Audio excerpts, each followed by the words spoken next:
necessity. In persecution, when you're persecuted, you say, why me, Lord? You forgot what you went through? A cross kind of death. He didn't only die on a tree. He went through a cross kind of death. In distress. Have you ever been in distress? I was flying from Guadeloupe to Saint Martin at one time, myself and my cousin and myself. And I told you, I thought that was my last. I mean, it was really bad. I just prayed. I said, Lord, please forgive me, because I knew I was guilty. I was doing all sorts of stuff. I said, Lord, just please forgive me, and that's it. I'm ready. Because the plane was flying, and all of a sudden it just took a drop, and I felt something in my bowels. It just wanted to rip open. Distress, dear brothers and sisters, and everyone on the plane was looking at one another. And you could see it in their eyes. I mean, people were scared. They were scared. Distress. It said, for Christ's sake. You take pleasure in distress for Christ's sake? Come on. You have to watch the language of the Bible when you read it. For when I am weak, Paul says, I am strong. Coming down to the end. Acts 13 says, Paul turns meekness from obstacles into opportunities. Are you spiritually worn out? Sometimes I feel like not going on at all. But when I remember the cross kind of death that Jesus died for me, that's all that keeps me going. I am telling you the honest truth. Sometimes I just feel like taking the Bible and just throwing it away and saying, that's it, I'm finished. I don't want to do that anymore. When I look at what's going on around me, I see that the wicked are prospering and the Christians are suffering. I just want to get rid of the Bible. But I remember the cross kind of death that Jesus went through for me. That keeps me hanging on.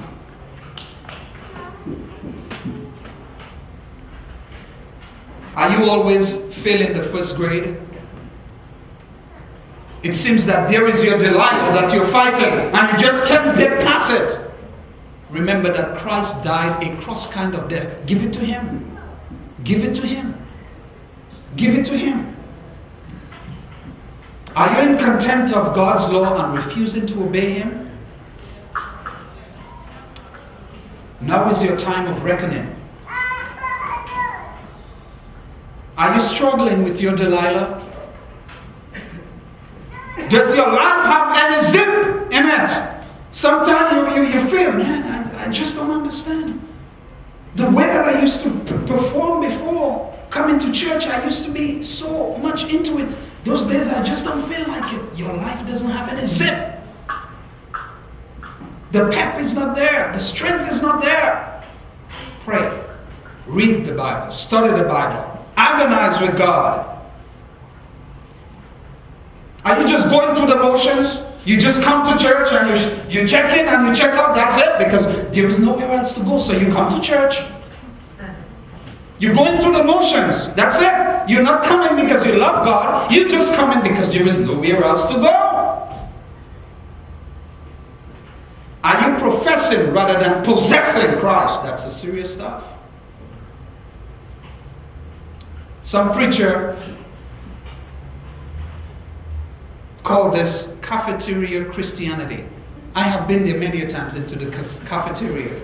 And I go there, and the cafeteria, you know what transpires in the cafeteria. People go there and they say, I want this, no, I don't want that, I want this. Christianity, that's what they call it. Cafeteria Christianity.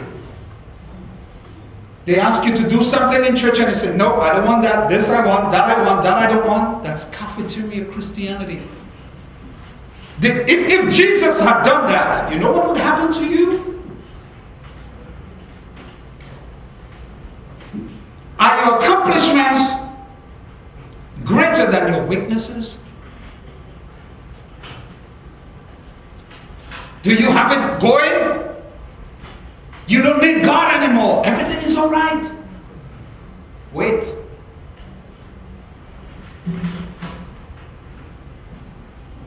In verse 15 it says, Jesus wants you to release those fears. How? Verse 17 answers the question. It says, the merciful and faithful high priest, our perfect high priest, wants to make the propitiations for the sins of the people. That's what he wants to do. And 7, the final point is, meekness is forgiving and forgetting the present and past sins. Meekness is forgiving and forgetting present and past sins. 1 Samuel 15:23 says, rebellion is as a sin of witchcraft. But let me give you another Bible definition of what witchcraft is. Right in the church, you have witchcraft.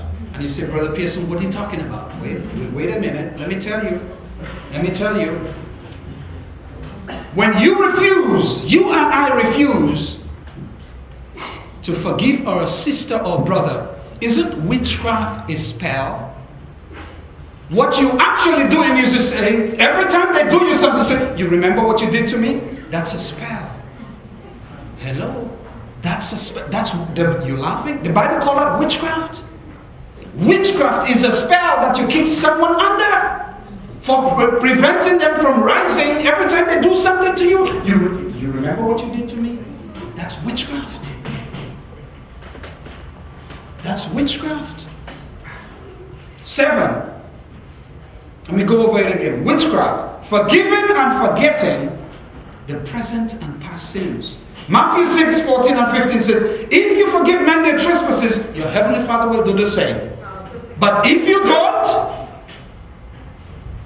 so don't think it's only the unbelievers, the people outside who don't know God, who are committing witchcraft.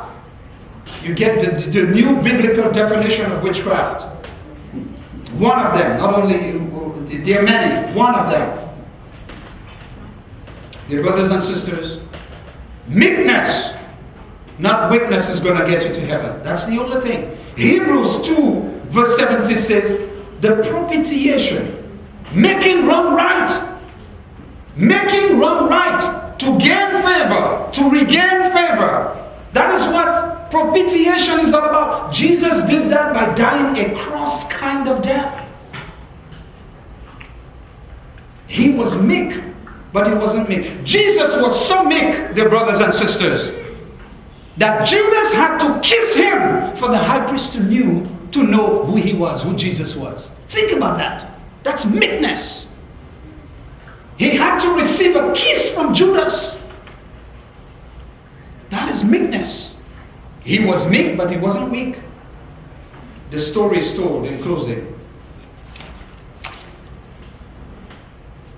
of a couple, a young couple, who had just gotten married. And after a year of trying to have a baby, they found out that the man was unable. His sperm was not fertile enough. And they were unable to have a child. So they consulted each other, and they went to a doctor, a specialist rather. And he suggested, after many other options, intro fertilization.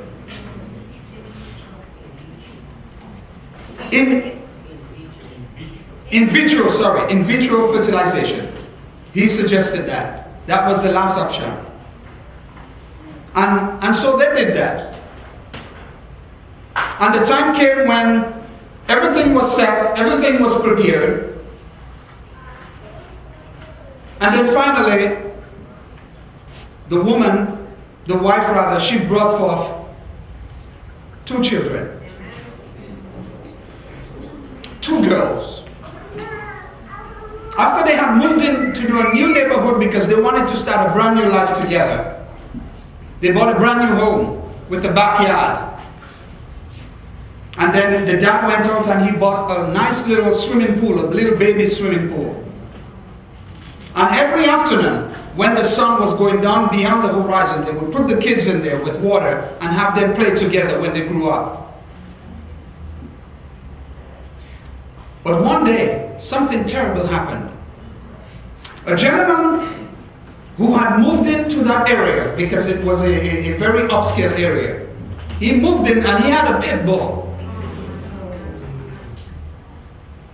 And every day he used to walk the pit bull back and forth. But one of those days,